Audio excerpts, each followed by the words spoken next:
네, 오늘 2부는 박성준 더불어민주당 원내 수석 부대표와 함께합니다. 어서 오세요, 의원님. 네, 안녕하세요. 오시는데 어려움은 없었습니까? 예, 괜찮았습니다. 예. 자, 여야정 국정협의체 관련 질문부터 좀 드려야 될 것 같은데요. 네네. 민주당이 거부를 했습니다. 네네. 그렇죠? 근데 그러니까 이유가 그 최상목 대행이 마은혁 후보자를 임명하지 않은 것, 네네. 이게 이제 이유였던 건가요? 일단은 이제 국정협의체의 본질은 뭔가요? 국정 아닙니까? 국가의 운영에 대한 목표를 정하고 국민에게 삶의 질을 개선하는 것이 국가의 목표인데 그러면 국민의 생명과 재산을 보호하는 게 국정의 목표인데 지금 어떻습니까? 최상목 권한대행의 모습은 내란 대행의 모습이고 국정의 목표와는 전혀 다른 길을 선택하고 있기 때문에 이거에 대한 분명한 경고를 민주당에서 계속 해왔던 거고요. 지금 국정협의체에서 가장 중요한 헌정질서를 회복해야 되는 건데 이 헌정질서를 유린하고 무너뜨리고 있는 당사자가 누구냐. 마은혁 헌법재판관을 임명하지 않고 특히 이 지금 인사에 대한 알박기라든가 거부권을 행사한다든가 이런 모습을 볼 때 지금 최상목 권한대행은 대통령 권한대행이 아닌 내란 대행으로서 역할을 좀 충실하고 있다는 부분에 대해서 엄중한 경고를 했다 이렇게 봐야 되겠습니다. 그러면 그 마은혁 후보자 임명할 때까지 보이콧입니까? 어떻게 되는 겁니까? 일단은 박찬대 원내대표가 헌법재판소가 결정을 하지 않았습니까? 마은혁 헌법재판관을 임명하지 않은 것은 위헌이고 당연히 그렇다고 하면 헌법재판소의 결정에 따라서 최상목 권한대행이 임명을 해야 되는 거 아니에요. 그래서 지난 금요일까지 기다렸던 겁니다. 27일 날 결정이 됐었나요? 그리고 나서 바로 그 임명하는 것을 기다렸는데 기다리는 시간까지 줬는데 최상목 권한대행이 무슨 정무적 판단을 한다는 거예요. 무슨 정무적 판단이 필요한 겁니까? 왜 안 한다고 생각하세요? 그것은 자신이 지금 관련된 권한대행으로서 그 당시 부총리 시절에 이 내란과 관련된 비상계엄과 관련된 관련성이라든가 그 이후에 헌법재판관 3명에서 2명만 임명하고 1명을 임명하지 않은 부분에 대한 논리적인 문제가 있지 않습니까? 그것을 스스로 헌법재판소의 결정이 나온 이후에서 임명한다고 하면은 자신의 잘못된 부분에 대한 인정을 하는 그런 형태가 되기 때문에 망설이는 게 아닌가 싶어요. 그것을 무슨 정보적 판단으로 돌리고 있는 거고. 그러면 끝까지 그 대행 계속 하는 동안은 끝까지 임명 안 할 수도 있다는 얘기로 연결이 되는 거잖아요. 그런데 지금 여론도 그렇고요. 아마 국민 여론을 좀 보고 있기 때문에 임명할 수밖에 없는 그런 상황으로 가지 않나 이렇게 보고 있습니다. 아무튼 그러면 질문 다시 돌아가서 임명할 때까지 국정협의체 보이콧입니까? 일단 그렇게 해야 되지 않을까 싶습니다. 헌정 질서를 회복하는 데 있어서의 헌법재판관 구인 체제를 완성하는 것이 그리고 또 하나는 지금 민주주의의 가장 기본 원리에서의 국회가 헌법재판관을 통과시키지 않았습니까? 그것을 통과시킨 이후에 즉시 임명해야 되는 건데 그런 절차를 다 무시했기 때문에 최상목 권한대행이 과연 권한대행으로서 그 역할을 제대로 하고 있지 않다고 보는 거기 때문에 여기서부터 바로잡음이 필요하다는 겁니다. 일단 뭐 내일 그 열리는 국무회에서 한번 다른 국무위원들하고 논의해 본다라고 하는 게 최상목 대행 쪽의 입장이라고 하는데 혹시 네네. 여기서 뭔가 좀 바뀔 수도 있다고 보세요? 그런 부분은 좀 탈출구를 모색하는 거 아닌가 싶고요. 아, 그래요? 그렇게 한다고 봐야 되겠죠. 그런데 일각에서는 그 민생과 좀 정치 현안을 좀 나눠서 접근할 수도 있는 거 아니냐. 특히 이재명 대표가 민생 행보를 좀 보여왔는데 그래서 국정협의체 계속 좀 하는 게 낫지 않나 이런 의견도 좀 있던데. 가장 중요한 것이 이제 국민들이 바라볼 때 내란 극복이 민생 회복인 겁니다. 지금 내란이 지금 여전히 진행되고 있고 지금 극우 세력이 준동하는 가운데 있어서의 최상목 권한대행도 눈치 보고 있는 부분이기 때문에 지금 내란 세력들이 지금 여전히 정부의 집행권을 갖고 있지 않습니까? 그 부분을 어떻게 하겠습니까? 그것이 바로잡음이 가장 필요한 시점이라고 보는 거기 때문에 그리고 또 하나 이제 지금 앵커가 얘기한 부분에 있어서의 가장 그러면 국정협의체에서 주요 현안이 돼야 될 것이 민생 회복 아니겠습니까? 민생 경제를 살려야 되는 부분인데 거기는 저는 추경이 가장 우선이 돼야 된다고 봅니다. 그래요? 지금 실질적으로 경제가 굉장히 어렵고 돈이 돌지 않고 경제 회복에 대한 것들에 대한 절망 상태거든요. 이거를 빨리 회복할 수 있는 최선의 길이라고 하는 것은 추경 편성이 아니에요. 그런데 진짜 최상목 대행은 추경이 그렇게 완강해요? 그렇다고 하더라고요. 저는 왜 그런지는 모르겠습니다. 그래요? 절대 안 된다. 아니 그러니까 국정협의체라는 게 제가 처음에 얘기했잖아요. 가장 필요한 게 뭐냐. 국민의 생명과 재산을 보호하는 데 있어서 헌정질서와 경제를 살리는 거 아니겠어요. 이 두 부분을 지금 놓치고 있는 거 아니에요. 최상목 권한대행과 집권 여당인 국민의힘이 추경을 왜 이렇게 발목을 잡고 있는지 모르겠고 알겠습니다. 또 하나는 헌정지수 회복에 대해서 발목을 잡고 있는 거 아니겠어요? 국정협의체에서 논의해야 되는 사안 중에 하나가 반도체 특별법이잖아요. 네네네. 근데 3.1절 기념식에서 권영세 국민의힘 비대위원장이 이재명 대표에게 귀옛말을 했는데 그 반도체 특별법 얘기를 했다는 이런 얘기가 있더라고요. 맞습니까? 저는 그걸 귀옛말을 어떻게 알 수가 있어요. 그리고 저는 예. 정치적인 수사에 있어서 예를 들어 당대표급 되는 분들이 서로 얘기했다고 하면 예. 그것은 최종의 언어 아니겠어요? 그것을 가려서 얘기하는 것이지 저는 권영세 비대위원장이 그렇게 얘기를 했다고 하면은 너무 언어에 있어서 좀 가벼움이 아닌가 그런 생각이 좀 들어요. 근데 그다음에 뭐 패스트트랙 얘기 왜 나오는 거예요, 그 얘기는? 이런 거 아니겠어요? 이제 반도체 특별법에 대해서는 예. 지금 원래 그 특별법이 왜 등장을 했습니까? 반도체 관련된 산업들이 어려움이 있으니까 일단 선 지원을 하겠다라고 하는 부분에 있어서 반도체 특별법이 나왔는데 근데 52시간 특별 그 예외에 대한 것은 그렇다고 하면 먼저 어려우니까 선 지원을 하고 추후에 이러한 부분에 대해서는 좀 더 구체적으로 논의하는 장을 만들어자 사회적 대타협이 필요한 거 아니겠습니까? 이렇게 이제 선후 관계론을 봐야 되는 건데 지금 이제 국민의힘에서는 세트로 가려고 하는 그런 부분이 있기 때문에 그렇다고 하면은 민주당에서는 이 특별법과 관련된 부분은 어떻게 해야 되느냐 어떤 지원을 좀 더 활성화하는 거에 대한 어떤 고민 차원에서 얘기들이 나올 수 있는 것이죠. 예. 아니 그러면 예를 들어서 다른 특검법은 예를 들어서 이제 그 본회의 표결에서 통과를 시켰잖아요. 네네네. 그럼 반도체 특별법도 그래도 되는 거 아니에요? 지금 상황에서 예를 들어서 지금 모든 것이 지금 거부권에 이제 막혀 있지 않습니까? 그렇다고 했을 경우에 탄핵 심판의 결과가 나오고 그러면 예를 들어서 본회의를 또 열어야 되는 건데 그 타임 시점으로 봤을 때 반도체 특별법의 타이밍이 맞느냐에 대한 부분이 이제 고민을 해야 되는 것이죠. 그래요. 예, 예. 알겠습니다. 특검법 얘기 나왔으니까 거기로 좀 넘어가죠. 일단 네네. 명태균 특검법이 있잖아요. 네네. 일단 정부로 이송이 됐고 거부권 행사 시한이 15일까지라고 하는데 거부권 행사할 것 같죠? 의원님 보시기에도. 거부권 행사의 명분이 있습니까? 어떤 명분이 있나요? 또 여야 합의 얘기하겠죠. 여야 합의? 여야 합의를 떠나서 지금 네. 명태균 특검법에 대해서 이렇게 보시죠. 명태균이 지난해부터 수많은 의혹 제기가 되지 않았습니까?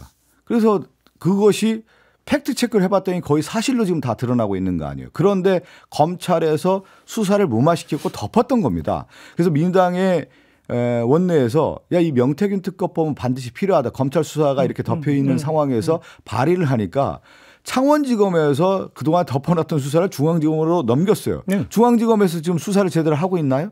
그렇지 않기 때문에 특검법이 필요하다라는 부분을 강조했던 거고 그러면 이 명태균과 관련된 의혹이 수많은 의혹들이 있지 않습니까? 뭐 윤석열, 김건희의 그 녹취록뿐만 아니라 수많은 당사자들이 등장하는 가운데 이것을 밝혀야 되는 거. 그것 중에 하나가 뭐냐면 선거에서의 여론 조작이라는 부분이 아주 중대한 사안이 있는 거기 때문에 이것은 특검을 통해서 밝힐 수밖에 없는 것이죠. 근데 문제는 그 이제 민주당에서 그런 이야기를 하는데 네. 최상목 대행은 여야 합의가 안 됐기 때문에 공포할 수 없다. 또 이렇게 나오지 않겠느냐. 최상목 대행은 그렇기 때문에 내란 대행인 거예요. 가장 중요한 일을 하지 않고 네. 내란 세력을 옹호하는 데 있어서의 최전방 공격수가 되고 있는 거예요 지금요. 아니 최전방 공격수보다 최후 방어가 지금 되고 있네요. 지금 보니까. 그래서 만약에 거부권 행사하면 다시 넘어와서 재표결을 하겠지만 그러면 결국은 친한계 그러니까 한동훈 전 대표가 또 정쟁 유발용이라고 딱 그러니까 선을 그어버렸던데 이러면 어차피 또 재표결에도 폐기되는 거 아닙니까? 한동훈 전 대표가 그래서 안 되는 것이죠. 뭐가 안 되는 겁니까? 정치를 항상 계산하잖아요. 계산을 한다. 네. 왜 그러냐면 가장 이 명태균 특검법이 됐든 내란 특검법이 됐든 이러한 부분에 대해서 가장 필요하다라고 하는 부분에 있어서는 아마 공감을 할 거예요. 검찰 출신이 아니었습니까? 검사였으면 아마 자기가 당사자 검사였으면 지금 압수수색하고 난리 쳐지지 않았겠어요. 지금 이 상태에서 국민의힘의 정치적인 어떤 부분을 보니까 자기가 뿌리 내리기 위해서는 명태균 특검법에 관련된 부분에 대해서는 정쟁용이라고 하면서 저지를 해야만 자기가 살아남을 수 있다고 하기 때문에 정치적 계산용의 수사라고 보는 거죠. 그나저나 하여간 지금 서울중앙지검 수사는 어떻게 진행이 되고 있는지 파악하신 내용이 있는지 내지 평가는 어떻게 하시는지 좀 여쭤볼게요. 지금까지 상황을 보면 뭐 나오는 거 아니에요. 수사가 제대로 진척이 안 되고 있는 거 아닙니까? 일단 창원 가서 이틀 동안 명태균 씨 조사는 했고. 아니 명태균 황금폰이 나온 지가 언제고요. 그 녹취록에 대한 내용들이 다 나온지 알았는데 지금 언론에서 공개가 되지 않았으면 검찰에서 그걸 공개했겠습니까? 지금 보면은 그런 상황들을 볼 때 여전히 지금 덮고 있는 단계다. 무마시키려고 하는 그런 정책 작용들이 있는 거 아니냐 이렇게 의심을 할 수밖에 없는 결국은 것이죠. 지금 창원지검에서 하다가 서울중앙지검으로 넘겼지만 어차피 이거는 좀 사안 성격상 검찰총장이 이쪽에서 그러니까 최종 핸들링을 하고 있다고 혹시 이렇게 파악하십니까? 누군가를 핸들링하고 있는 거겠죠. 그래, 네. 그렇게 보시는 그렇게 겁니다. 아니 그렇게 보는 게 아니라 그런 결과가 좀 나오고 있잖아요. 창원지검에서 수사를 했던 검사들은 파견을 해제하고 부서 배치를 달리하고 그런 가운데 수사가 제대로 진척이 안 되다 보니까 여러 목소리가 나온 가운데에서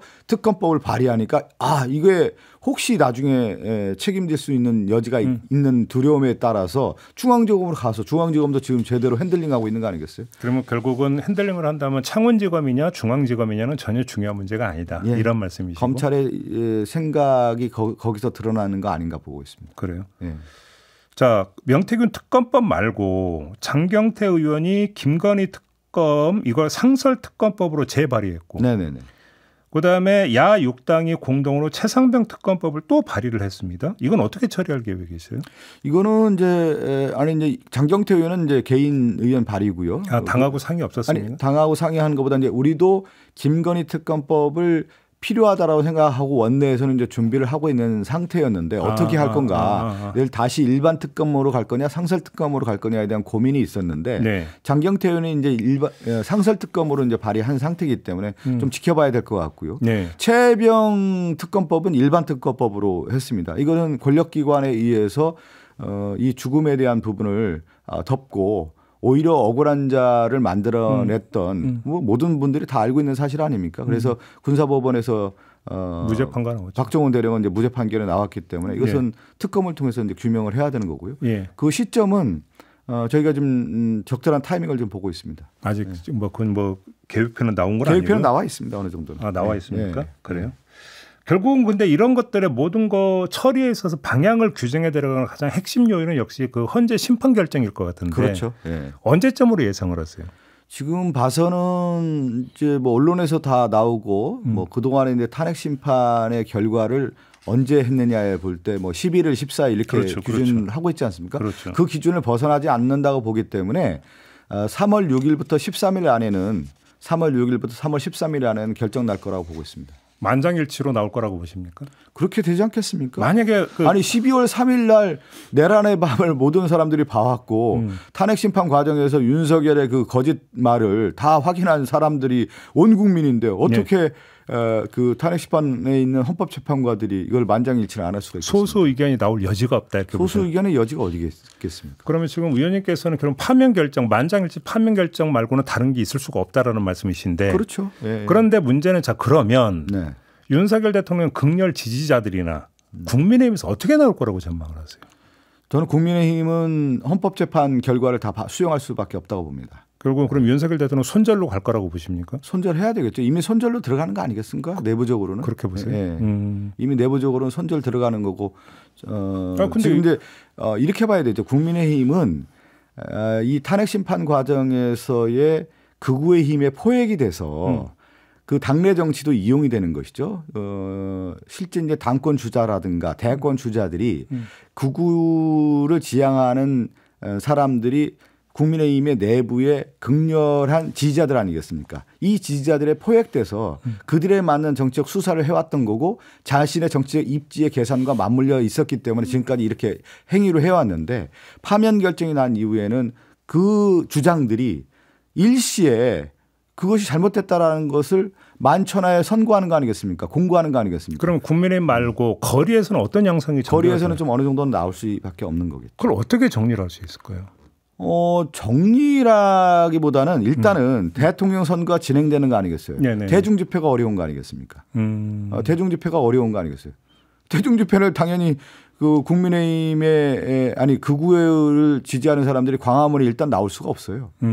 대통령 선거가 진행되면. 대중집회가 금지되어 있지 않습니까? 그래서 법적으로 그러니까 제한이 될 수밖에 없다. 법적으로 제한될 수밖에 없죠. 일단은 광장에 나올 수가 없는 거기 때문에 원천적으로 차단이 될 수밖에 없는 것이죠. 잠깐만 좀 설명 좀 해주세요. 그러니까 대선이 진행되면 집회를 못 한다니까 어떤 뜻이에요? 좀 설명을 좀 해주신다면. 일반 집회는 안 되게 돼 있습니다. 그러니까 대통령 선거가 되면은 모든 집회는 선거에 맞춰서 집회를 할 수밖에 없는 거고 네. 일반 집회는 다중이 모이는 일반 집회는 금지가 됩니다. 아, 법적으로 그렇게 법적으로 그렇게 아, 됐습니다. 그래서 모든 그 선거하기 전에 우리 이제 당원들도 그렇고요. 일반 이제 다중 집회는 못 합니다. 마이크를 쓸 수가 또 없고요. 그러면 네. 만약에 그럼에도 불구하고 한다면 바로 다시 불법적인 거고 법적 처벌로 들어가야 된다. 법적인 처벌 될 수밖에 없는 거죠. 그럼 하나만 더 지금 예를 들어서 그 박수영 의원 같은 경우는 마은혁 그 후보자 임명하면 안 된다고 지금 농성 들어갔잖아요. 그분이 저는 박수영 의원 잘하는데 왜 이렇게까지 이렇게 변한 겁니까? 변한 겁니까? 네. 원래 그랬는지 모르겠는데 예. 저는 깜짝 놀랐어요. 이분이 이렇게까지 왜 왜라고 생각하세요, 의원님은? 아니 뜬금이 없잖아요. 이유가 타당하지 않고 예. 이분이 오랫동안 공직생활하고 국회의원 한 분인데 예. 헌정질서를 바로잡는 데 역할을 해야 되는데 지금 헌정질서를 파괴하고 무너뜨리는 데 있어서 단식 논선을 한다는 게 국민들이 받아들일 수 있겠습니까? 역시 그것도 극우에 대한 어필 이렇게 보십니까? 그렇게 봐야 될 것 같고 지난 이제 부산에서 탄핵 그 반대를 하지 않았습니까? 지금 그리고 모든 투표 과정에서도 불참하고 이런 국민들의 지탄을 받았던 부분에 대해서 자신의 어떤 정치적 정당성을 확보하기 위해서 오히려 더 라이트 극우 쪽으로 가는 거 아닌가 이런 생각이 좀 들어요. 알겠습니다. 예. 개헌 문제는 정치권에서 계속 문의가 되는데 네네. 지금 그 당 지도부 입장에서는 지금은 개헌 논의할 단계가 아니다. 이 입장은 계속 고수인 겁니까? 지금은 일단은 네. 이 내란에 대한 종식을 하고 네. 윤석열에 대한 파면에 대한 결정이 일어난 다음에 네. 당연히 그러면 이제 대선 과정에서 한국을 어떻게 하겠느냐, 대한민국의 새로운 디자인을 어떻게 하겠냐에 대한 논의들이 있지 않습니까? 네네. 그러면 경제 정책이 됐든 뭐든 그러면서 권력 구조에 대한 개편에 대한 논의도 당연히 있게 되는 것이죠. 그건 당연한 거 아니겠습니까?